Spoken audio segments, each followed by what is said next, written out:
All right, we're going to do these first two examples here. It says to solve x minus 7 equals -6. Now remember, if it says this on your homework, you're going to want to write down the equation. X minus 7 equals -6. We want to isolate this variable or solve for this variable. Variable is x. We want it all by itself so that in the end it says x equals and that we know the solution. Okay, so remember we need to use an inverse operation or an opposite operation to solve.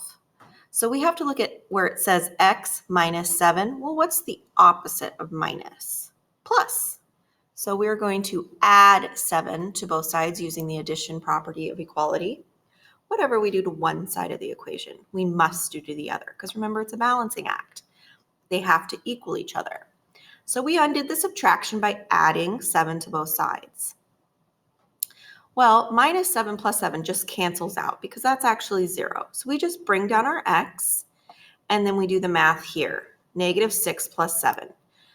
Well, -6 plus 7 is 1. You could use your calculator, use your mental math skills. I think of it as 7 minus 6 is 1. So our answer is x equals 1. Notice that we isolated the variable, x is all by itself, and we know the solution. We know what it represents. So the solution is x equals 1. We're going to check our work. Since x is 1, we're going to plug it in here to the original and see if we get a -6. See if it's a true statement. So we plug it in for x, 1 minus 7.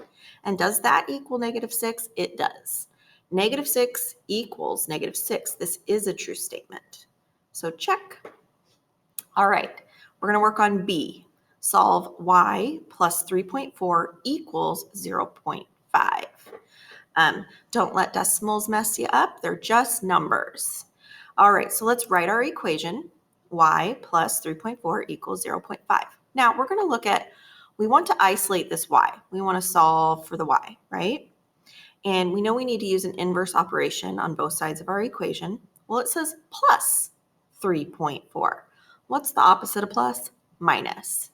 So we're going to subtract 3.4 from both sides of this equal sign using the subtraction property of equality. So we undid the addition. Remember, 3.4 minus 3.4 is going to cancel out. So you'll bring down your y equals, and then you can use a calculator or your mental math skills for 0.5 minus 3.4.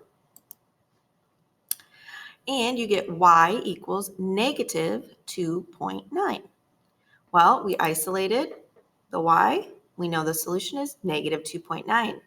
Now, to check our solution, we're going to take -2.9, which is our y value, and put it into the original. So -2.9 plus 3.4, and see if it equals this 0.5. When we do that, -2.9 plus 3.4, and we put that into our calculator, we get a 0.5. So check, it worked.